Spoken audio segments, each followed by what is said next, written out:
Ketika sang tabib meminumnya, muka sang tabib mendadak berkerut menahan rasa kecut. "Kamu menipuku ya? Ini bukan obat, tapi air jeruk yang sangat kecut," kata sang tabib emosi.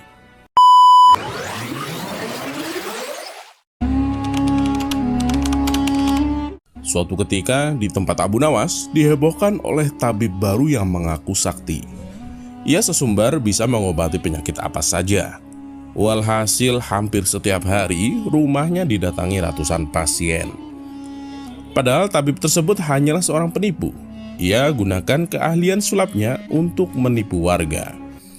Hal inilah yang membuat warga semakin percaya pada kesaktian palsu sang tabib.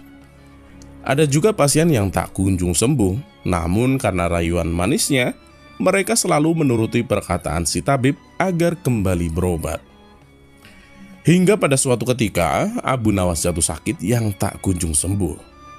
Atas saran sang istri, Abu Nawas disuruh berobat kepada tabib palsu. Kala itu, Abu Nawas belum tahu kalau tabib tersebut adalah seorang penipu. Ia pun menuruti saran istrinya. Namun sudah 3 kali berobat, sakit Abu Nawas tak kunjung sembuh. Padahal sekali berobat bayarnya 100 dinar. Dan Abu Nawas sudah menghabiskan 300 dinar tanpa ada sedikit pun tanda-tanda kesembuhan pada dirinya. Akibatnya Abu Nawas mulai curiga. Jangan-jangan tabib itu seorang penipu, pikir Abu Nawas. Seiring berjalannya waktu, Abu Nawas pun sudah sehat seperti sedia kala. Lalu terbesit dalam benaknya untuk mengerjai sang tabib palsu itu. Aku harus mendapatkan kembali 300 dinarku. Tapi bagaimana caranya ya? Tanya Abu Nawas dalam hati. Setelah lama berpikir, akhirnya Abu Nawas menemukan ide cemerlang. Keesokan harinya, Abu Nawas membuka praktek pengobatan. Di depan rumahnya terpasang papan yang bertuliskan, "Sembuh bayar 100 dinar. Kalau tidak sembuh, uang kembali 1000 dinar."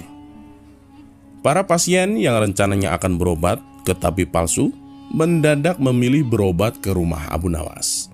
Rumah Abu Nawas kini penuh sesak oleh para pasien. Entah karena kebetulan atau bagaimana, hampir semua pasien yang ia obati berhasil disembuhkan. Sementara di rumah tabib palsu terlihat sepi, tak ada seorang pun pasien. "Kenapa sepi sekali?" tanya sang tabib dalam hati. Selang beberapa lama, datanglah asistennya dan mengabari berita kepada sang tabib. "Tuan, Abu Nawas sekarang buka praktek pengobatan," kata asistennya melaporkan. "Benarkah?" tanya sang tabib. "Benar, Tuan. Di rumah Abu Nawas ramai sekali pasien yang datang. Itulah kenapa hari ini di rumah Tuan sepi pasien," jawab asistennya. Mendengar itu, sang tabib tertawa mengejek.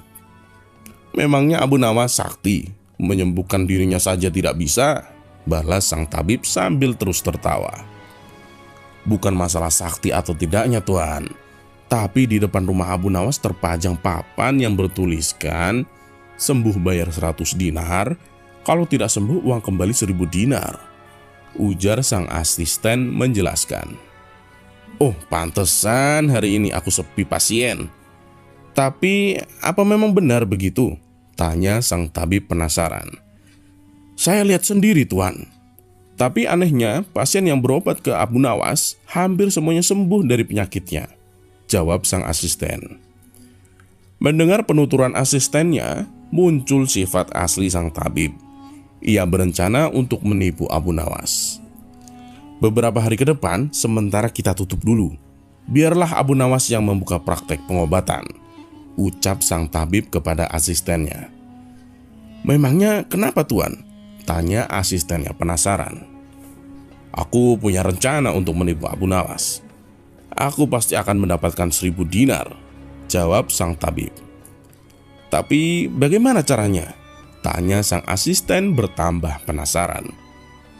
"Begini, aku akan berobat ke tempat Abu Nawas. Aku akan berpura-pura sakit pada indera perasa lidahku. Kalau ditanya sembuh atau tidak, tentu saja aku akan menjawabnya tidak. Karena yang tahu sembuh atau tidaknya kan cuma aku. Dengan begitu, aku bisa dengan mudah mendapatkan 1000 dinar.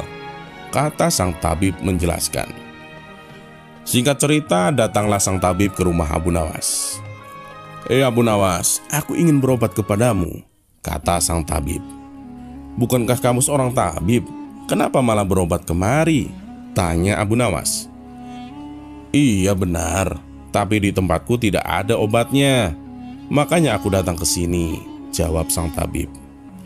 Memangnya kamu sakit apa? Tanya Abu Nawas kembali. Begini Abu Nawas, entah kenapa lidahku mati rasa. Aku tidak bisa merasakan apa-apa, kata sang tabib berpura-pura mengeluh. Tapi Abu Nawas menangkap firasat kurang baik. Ia yakin kalau sang tabib hendak menipunya. Aku tidak akan tertipu untuk kedua kalinya. Justru kedatanganmu sudah aku tunggu-tunggu, ucap Abu Nawas dalam hati. Lalu Abu Nawas menyuruh sang tabib untuk menunggunya di ruang pengobatan. Abu Nawas segera memeras buah jeruk yang sangat asam dan menuangkannya ke dalam gelas.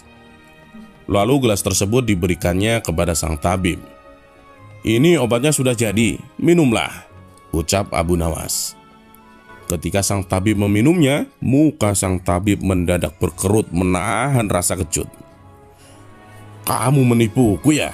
Ini bukan obat, tapi air jeruk yang sangat kecut, kata sang tabib emosi.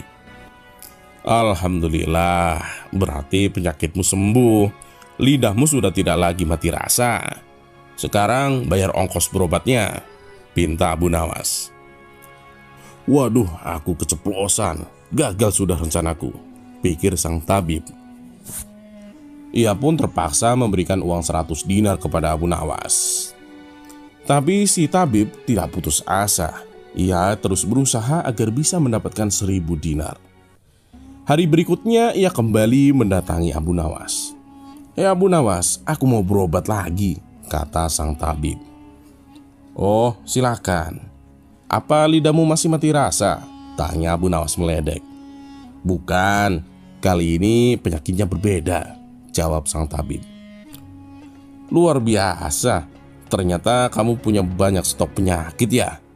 Kali ini apa penyakitnya? Tanya Abu Nawas kembali. Aku hilang ingatan Abu Nawas, jawab sang tabib. Kamu kesandung kasus korupsi ya, makanya hilang ingatan, celetuk Abu Nawas. Enak saja, memangnya aku pejabat, protes sang tabib. Baiklah, kamu tunggu di sini sebentar ya, aku akan mengambilkan obatnya, ucap Abu Nawas. Tidak lama kemudian Abu Nawas kembali menemui sang tabib. Ini obatnya, silakan diminum, kata Abu Nawas sambil memberikan gelasnya. Aku tidak mau meminumnya Abu Nawas, ujar sang tabib. Loh, memangnya kenapa? Katanya pengen sembuh, ucap Abu Nawas. Ini kan perasaan air jeruk seperti kemarin, aku tidak mau, kata sang tabib menolak. Alhamdulillah, tanpa meminumnya pun kamu sudah sembuh. Sini, bayar 100 dinar, pinta Abu Nawas. Sudah sembuh apanya? Kamu jangan mengada-ngada Abu Nawas, protes sang tabib. Buktinya kamu masih ingat dengan obat yang kemarin aku berikan itu. Berarti sakit hilang ingatanmu sudah sembuh, jawab Abu Nawas. Untuk kedua kalinya rencana sang tabib mengalami kegagalan. Mau tak mau ia harus memberikan upah kepada Abu Nawas. Kurang ajar, ternyata Abu Nawas tidak sebodoh yang aku pikir sang tabib. Tak terima dengan dua kegagalan yang dialaminya, sang tabib berpikir keras untuk bisa mengalahkan Abu Nawas. Setelah berpikir agak lama, akhirnya ia mendapatkan ide. Aku pasti berhasil, kata sang tabib merasa yakin. Kali ini sang tabib berpura-pura buta. Ia berjalan ke rumah Abu Nawas dengan bantuan tongkat di tangannya. Setibanya di rumah Abu Nawas sempat kaget. Dengan penuh rasa iba, Abu Nawas bertanya kepada sang tabib, "Apa yang menimpamu dan kenapa kamu bisa seperti ini?" Sang tabib menjawab, "Tolonglah aku Abu Nawas, mataku tiba-tiba buta. Sembuhkanlah aku Abu Nawas." Sang tabib lalu dipersilahkan masuk dan duduk di ruang pengobatan. Setelah mengamatinya dengan seksama, Abu Nawas akhirnya menyadari bahwa itu hanya tipuan sang tabib. Tapi Abu Nawas tak pernah kehilangan akal. Ia punya cara lain untuk menghadapinya. Sepertinya penyakit kebutaanmu sudah sangat parah. Maafkan saya, untuk kali ini saya tak mampu mengobatinya, ucap Abu Nawas berpura-pura sedih. Mendengar jawaban tersebut, sang tabib langsung kegirangan. Akhirnya aku bisa mengelabuhimu, Abu Nawas, pikir sang tabib. Terus gimana ini, Abu Nawas? Padahal aku berharap banyak darimu, kata sang tabib berpura-pura. Ya mau gimana lagi, aku tidak mungkin bisa menyembuhkanmu, jawab Abu Nawas. Kalau begitu berarti aku dapat uang 1000 dinar dong, tanya sang tabib penuh harap. Tentu saja kawan, aku tidak mungkin berdusta, balas Abu Nawas. Kemudian Abu Nawas masuk ke dalam untuk mengambilkan uang. Ini uang 1000 dinar untukmu, ucap Abu Nawas sambil memberikan uangnya. Sang tabib dengan penuh kegirangan menerima uang tersebut. Tapi setelah uangnya dihitung, sang tabib langsung murka. Abu Nawas, kenapa cuma 10 dinar? Tanya sang tabib emosi. Dari mana kamu tahu kalau jumlahnya cuma 10 dinar? Tanya balik Abu Nawas.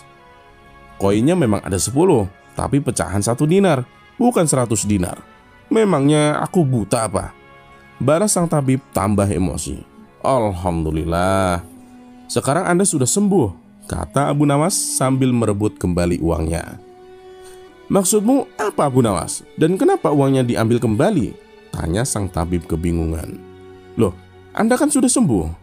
Sini bayar 100 dinar, pinta Abu Nawas. Sembuh apanya? Kamu jangan mengada-ngada, Abu Nawas, protes sang tabib. Bukankah waktu kamu kesini katanya kamu mengalami kebutaan? Tapi tadi kamu bisa membedakan mana pecahan 1 dinar dan mana pecahan 100 dinar. Berarti matamu sudah bisa melihat, ujar Abu Nawas. Sang tabib tak bisa berkata apa-apa. Ia pun terpaksa memberikan 100 dinar kepada Abu Nawas dan pergi dengan perasaan kecewa.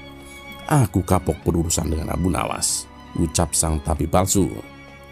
Sementara Abu Nawas berhasil mendapatkan kembali 300 dinarnya yang pernah ia berikan kepada sang tabib sewaktu Abu Nawas sakit.